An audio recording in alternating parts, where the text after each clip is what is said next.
Thank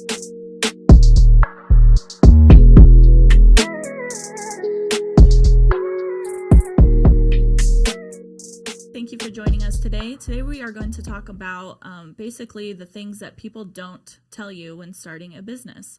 So some of you may know that I started off at a studio in town. I was doing permanent makeup about 6 years, and then I decided to branch out and open up my own studio. Within that first year, I decided to expand and hire a team. So the team is here today joining me. And yeah, let's dive right in. And actually, let's start with Brisa here, since she was the first apprentice. Let's ask her how her journey has been, basically with starting from scratch, finding clientele. If so, she thinks social media is that important. What do you think about that? Just give us some of your thoughts. Well, so starting off, I didn't know what to expect, honestly. Because before this, I didn't know what permanent makeup was. I'm telling the truth, guys. I'm being honest. I didn't know what permanent makeup was. I kind of just found a part-time, and I was like, oh, what's this? And then I tried it out, and then I got the job, and I was like, oh, crap. Weren't you like making soap or something? Yes, I was. I was. But throughout this, I know in the beginning, in our interview too, like you told me that I had to build a clientele through social media and like through talking to people, which, you know, I'm not well versed in because I was never in social media, like doing stuff. I didn't like to post my face. I didn't like to post any of my stuff. Mm-hmm. But I was like, you know what? Let's do it. I have to take a chance and like take a risk. And yeah, I think social media was important. Now, not so much. It's kind of getting not important because, like, I don't know, there's... Being not important in a sense, like, do you mean, like, you think that it's a little overcrowded? Is it harder to get people's attention because their attention spans are so darn short now? Well, that too, yeah. And, like, right now, social media, they're going through something, like, they're changing. Yeah. It really is. It's changing. And they're focusing more on, like, the bigger creators. They don't really want to focus on the little, like, smaller accounts. Yeah. And it's harder to grow right now. I'm, like, huge on supporting the little guy, too. That shit pisses me off so bad. I'm like, You're going to give Coca-Cola 5 million views. We won't give a little guy 20. I feel like it's important to kind of go into your community more now. Yeah, to, like, show your face and, like, get out there and, like... Yeah. I mean, that's how you meet people. Really, yeah. Just, like, network and, you know, find people. Tanya, what do you think? How is it building a clientele? How's it been? Are you still struggling? Yes. Tell us about your nightlife. Oh my gosh, my nightlife. Okay, like that. Yeah, it's definitely. I mean, it's a struggle. But going into this, I knew, we even talked about this the other day, like I knew going into this that it was going to be a struggle a little bit. And I think that's with any small business, and especially like beauty people, anyone in the beauty industry, like it's hard building up your clientele, especially trying to offer services and try to convince people that you're good at something, maybe if you haven't even done it before yet, like getting models for a certain procedure that you haven't even done and just telling them like, hey, trust me guys, like I'm good, I'm going to get you looking good. It's hard, but I think word of mouth has been really good. For me, social media has been really big because that's where I've gotten most of my clients from. I'd say social media and word of mouth. But yeah, like I said, I knew going into this it was going to be a little bit of struggle. And, you know, there's some weeks where I'm tattooing every day, and then there's other weeks where like maybe like there's a couple consults, you know, a couple procedures here and there, but it's not, you know, very consistent at first. So how do you balance that though? So it's like you just said some weeks you have a lot and then some weeks you don't have any. Are you like prepping like for those slower weeks or? So yeah, well, like you said earlier, I'm in the nightlife, but so I do bartend downtown, or not downtown, on the Strip, a couple nights a week, and that's like to kind of balance off those weeks that I don't, you know, have anything coming in. It's just is really staying balanced and, you know, saving for those times where, you know, you might not have a lot of clients, but also not getting discouraged because it's not going to be like that all the time. And there's been weeks for me where it hasn't been like that. But on those weeks where I am like a little slower, I try to figure like, okay, well, what can I do? What could I be doing better? Like making more posts, making more content, seeing how I can talk to more people, following up with people that I've talked to maybe before, sending emails, sending texts, calling maybe people that I've tattooed in the past to maybe come in for a touch up. And then I know you know, I need to get more models out there. I need to post more things. So then I start offering like discounted services and like getting models. So I can like really relate to that because I mean, when I first started, so I don't remember what year it was, but when I first started, it was like the same exact thing. It was recession, and I mean, we know that we're still kind of recovering from all of that, from the most recent thing that the world just went through.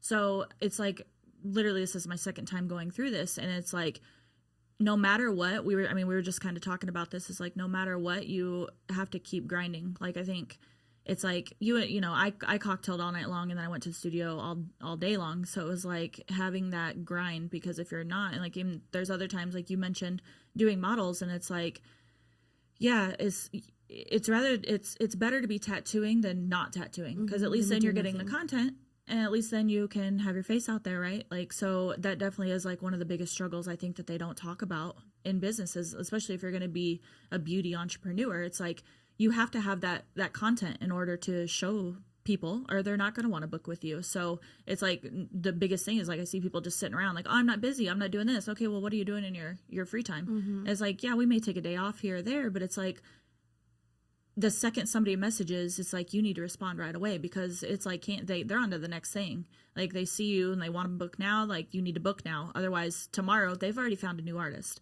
So it's definitely that grind that I think, should I say this out loud? That's like kind of lacking within the industry, but that's definitely what's going to set you apart. Mm-hmm. How about you, Sasha? Like being a part of the new business, like struggles, things that like because Sasha's been helping with, we're actually starting to host artists. We have a lot of like moving parts that are going on that she helps us kind of keep organized.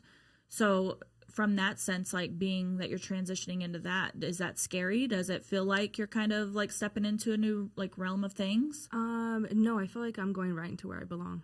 Nice. Honestly.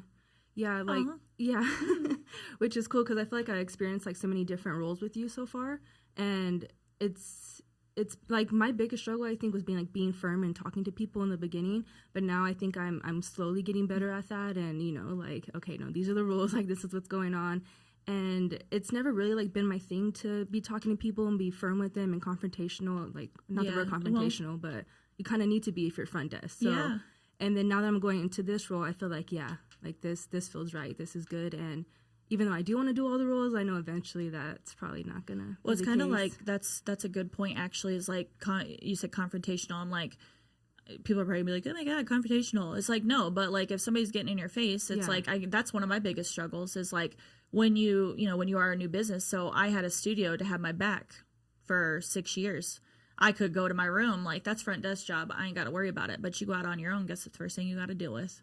Those people are in your face now. So, yeah. And, you know, we have really nice clients, but we also have clients that any little thing, not even that goes wrong, they just might be like, you know, like, oh my gosh, the scab fell off, or oh my gosh, it's swelling. Oh my God, I have this event coming up. It's like your problems are now, or their problems are now your problems, right? So it's like it pushes you into having to have a voice. And I think that's something I was never told. Like, it's like one of those things, it's like you think like, okay, well, I should know that automatically. But like until it happens and you're in that position, it's like, oh shit, now I got this person, I can't go hide in my room. I got to actually handle this situation because there's nobody that's like that filter for me. Mm-hmm. Well, Sasha now is you're that last man. You're the last person to be up to. Like, okay, you got to figure it out now. Now I'm like, no, this is how it's gonna go. Yeah. This is the rule. So yeah, definitely, it's like it's really helped me like find my voice. So how hard is it to keep that like professional line?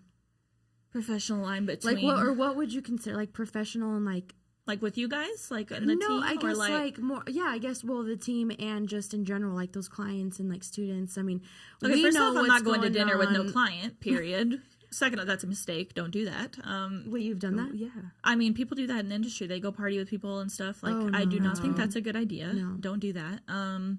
Like with you guys, I would be lying if I said that wasn't a struggle. I don't even know if I've ever said that to you guys before, but like, obviously, like, we might have like, oh, there's a get together, like, let's go do this, and then we end up hammered downtown, and it's like, oh shit, probably shouldn't have done that. But I mean, I don't know. Like, who makes these rules?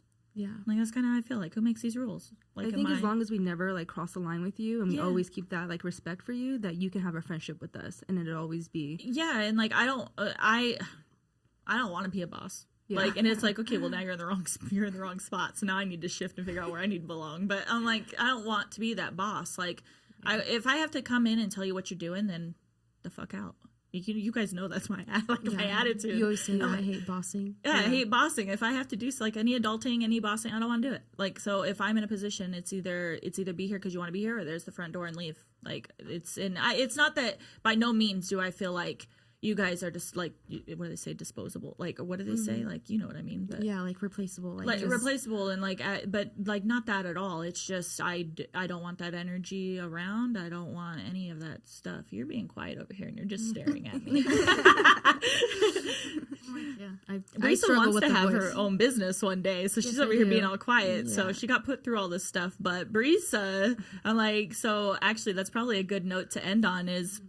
With Brisa, since she's been quiet listening to all this. So from the get-go, I've literally, how many times have I looked at you? Are you sure you want to do this? Are you sure? I'm like, I'm not trying to talk you out of it, but like, how many things have you seen along the way that's like, that in itself, take the artistry out of everything, but that, and like seeing the front, like being in that daily grind, being in that business day to day, because you guys are all there every day because you guys are crazy. So, but, so you see everything. Like, how you have to be built different to like own a business, honestly.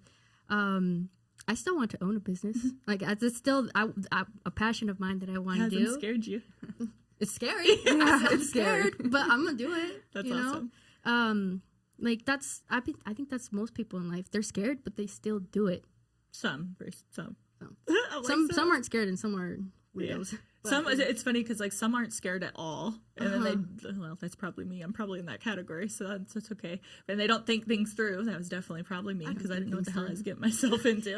And then you have some that like are so scared that it holds them back, right? Yeah. So I think finding like a balance between the two, like at least you're getting to see all this stuff. Yeah, and I really have to find my voice, honestly. Yeah. I struggle with like clients. They talk over me, and like they tend to like, what's it called? Lead the appointment. Brisa has people trying to steal the pencil and everything. It happened. Okay. But actually, yeah. So that like, I didn't know how to deal with it because she was older, and I was like, I didn't want to be disrespectful, but I don't know like where the line is, So yeah. Dun, dun, dun. Like, do I just steal it back? Like, if I steal it back, took it back. I'm like, I need it. I'm like, I can do it. It's okay. That's so funny. So that actually brings me to the end of this episode. So stay tuned, you guys, because that is what we want to dive into. Next time is about kind of like client relationships and like how do you set those boundaries and all that sort of stuff. So yeah, stay tuned and you guys look out for the next episode. Bye.